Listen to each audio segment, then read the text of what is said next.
When you appreciate what you do have, you create more of what you want. That effortless action, that just sort of allowing, oh, I was thinking about that and it just showed up. That's how life is supposed to be. Abundance begins by feeling abundant. Need motivation? Watch a top 10 with Believe Nation. What's up, Believe Nation? It's Evan. I believe in you, and this channel is designed to be a part of your daily success routine. So let's get your motivation to a 10 and get you believing in you. Grab a snack and chew on today's lessons from a woman who went from being a PR party girl to becoming a New York Times best-selling author, speaker, and spirit junkie. She's Gabrielle Bernstein, and here's my take on her top 10 rules of success, volume 2.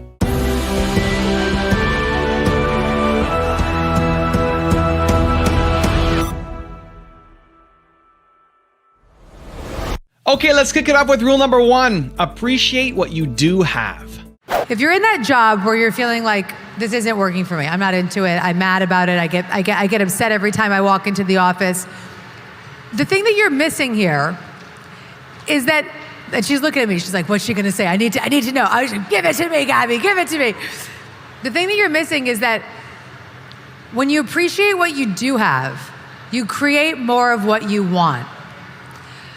Appreciating even the job that isn't the one that you want forever actually helps you attract the next career path. And you think it's counterintuitive because you're thinking, well, I don't want to appreciate this thing I don't want. That's sending out a message to the universe that I want something I don't want. Actually, no. The more you appreciate what's in front of you, the more you become a magnet for what it is that you desire. So if you appreciate that job that's not that great, and you bring an energy that's a little bit more of a high vibe frequency, and you show up to work and you've got a better attitude, and people start to like you a little bit more because you're in that appreciation of whatever's around you, and they start to see you a little bit differently, and then maybe they give you a raise, or maybe they see some potential in you, or maybe one day you're just in a really good mood because you've been appreciating everybody and you're not mad anymore, you're not complaining on your Instagram about how you hate your job, and you're walking through the office and you're in a really good mood and you get in the elevator and you bump into somebody and they say, oh, what do you do? And you say, I'm a copy editor at this company and blah, blah, blah. And they say, oh, how interesting. We've been looking for a copy editor. Because it's your energy and your appreciation that creates that opportunity. So the more that you're in an energy of lack or fear or negativity, the more likely you are to deflect the creative possibilities in your life. The more you are to deflect the new opportunities, and the less fun you have, you know what I mean? Like, the key to attracting what you want, people, is to have fun. Straight up, have fun. Rule number 2, manifest what you want. So for our audience, can you define what exactly is manifesting? Manifesting is acquiring the experience of what it is that you want to feel, and being and living and believing in that experience, and then allowing that experience to come into form.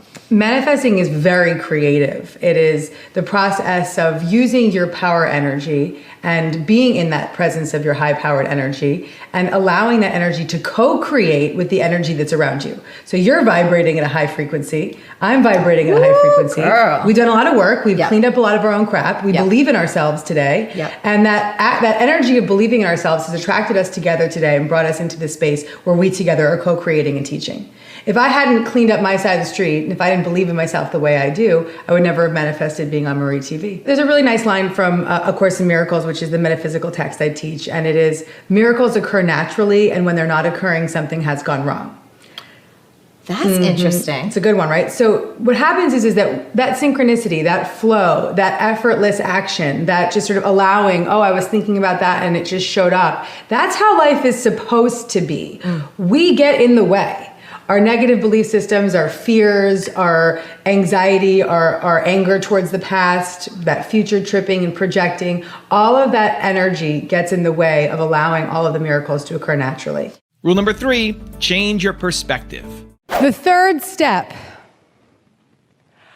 obstacles or detours in the right direction. So maybe you can begin to look at your obstacles of maybe that divorce is an opportunity, a detour in the right direction, an opportunity to start to love yourself some more. Maybe that loss of that job is an opportunity to begin to do that thing you've been dreaming of.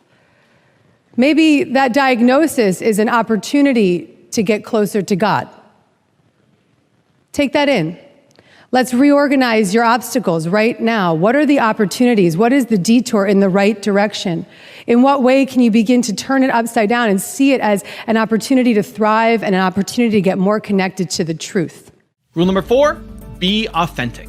Early in my career, I was always trying to be someone else. I tried to be the cool girl or the successful girl who had it all. But what I've learned is that to be truly confident, I didn't have to try so hard.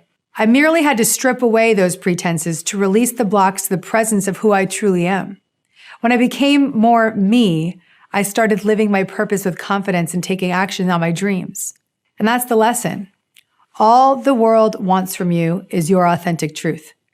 When you truly get that, you'll feel the confidence to step into your purpose, own your power, and make an impact in your own unique way. Think about that today.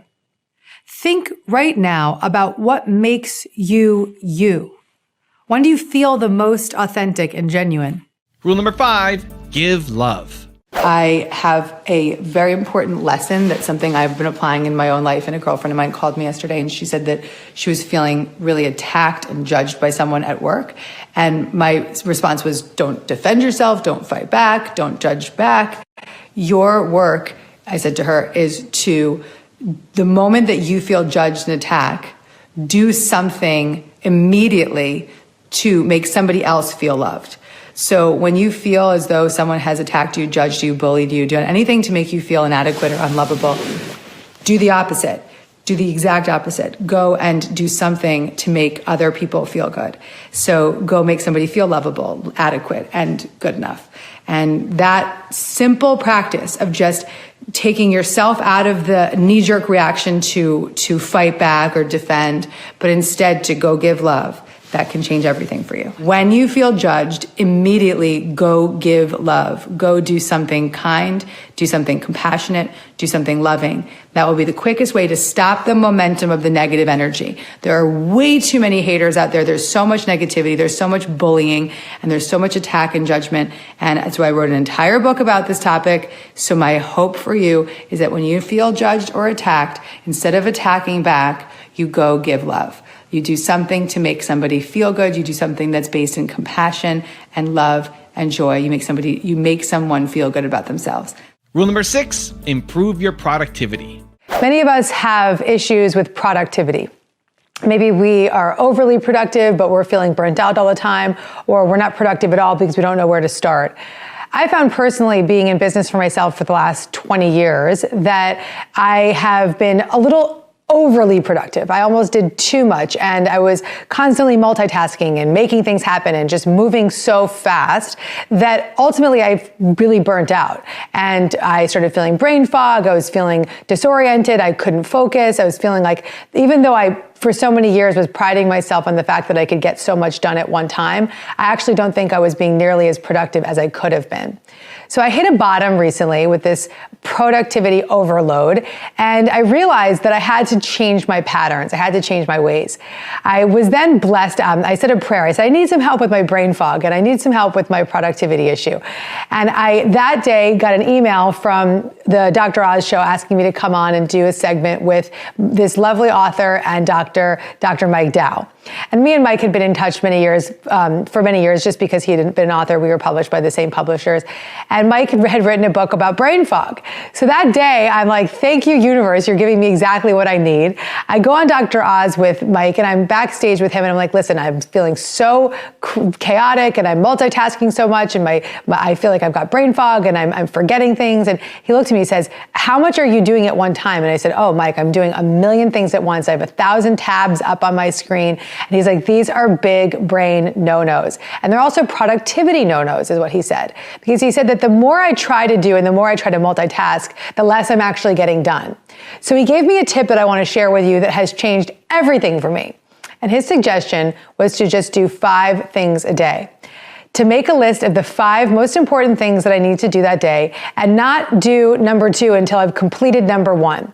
And then once I complete number 1, move on to number 2, then on to number 3. And if I don't get through all 5 in one day, I'll just pick up the 5th the next day, or wherever I left off, I'll pick up the next day.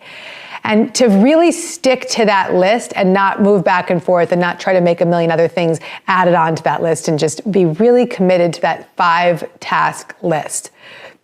I did it. I started to just be very clear about the 5 things I was doing in a day. I told my team, I made a list in my base camp, which is where we keep all of our notes. And I made it really clear to myself, these are the only 5 things I'm doing throughout the day. As a result of making it super clear and conscious to myself that I was only going to do 5 things, I have been more productive. I have created more. I have been more intuitive. I have been more inspired, and I've been more creative. Rule number 7, don't give energy to your fears. Cheryl says, what is Gabby's biggest fear?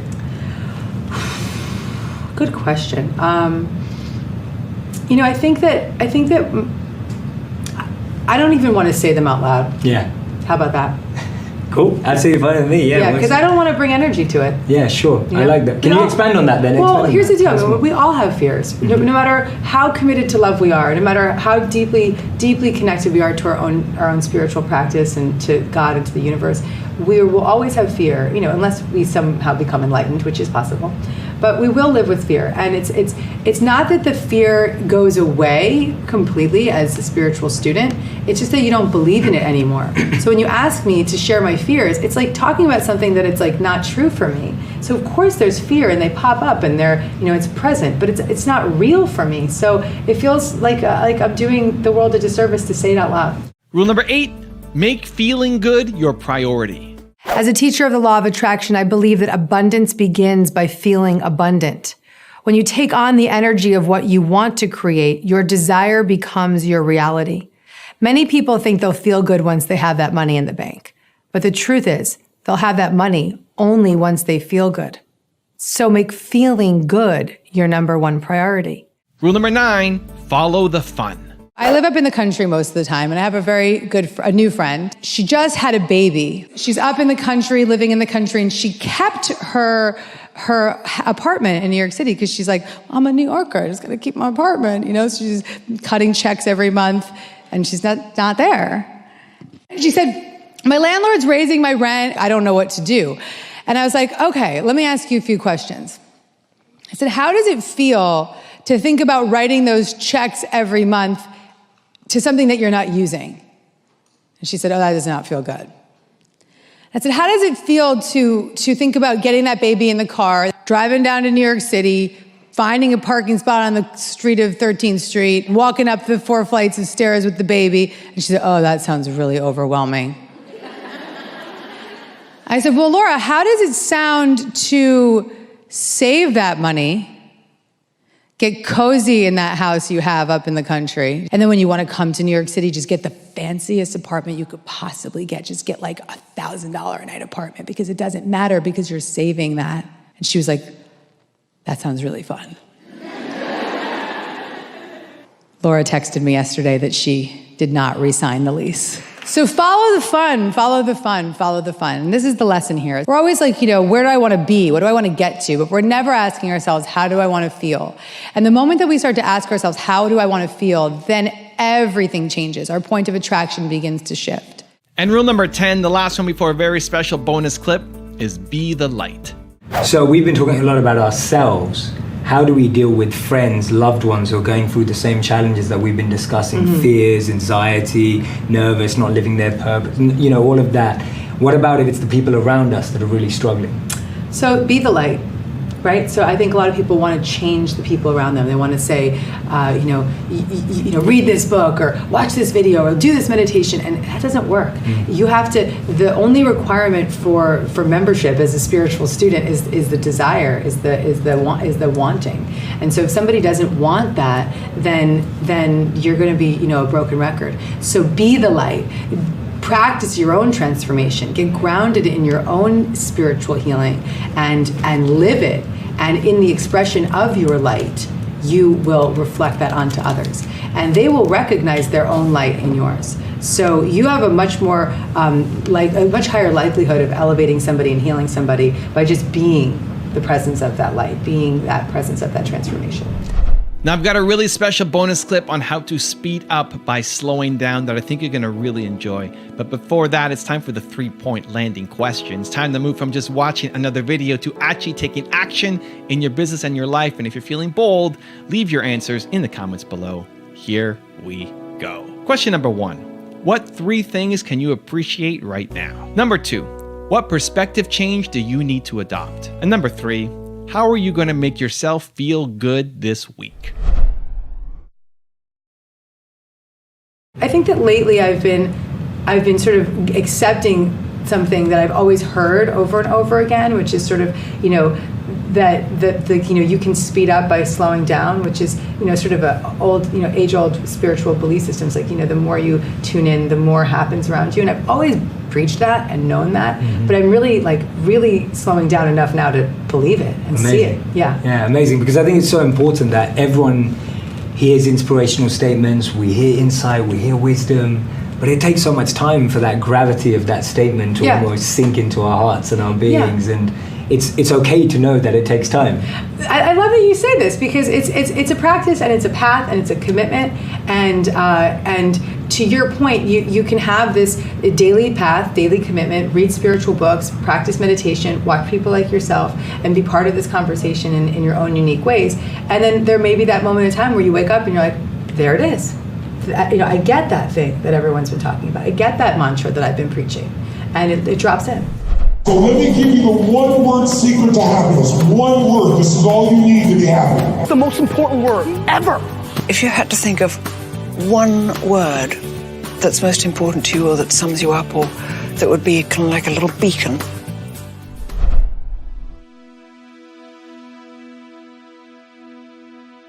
If you like this video, check out the Volume 1 Top 10 Rules that I did on her. The link is right there next to me. Continue to believe, and I'll see you there. You could say all the right things, but if you don't think it, if you don't transform and clean up your thinking, then you're literally polluting the planet.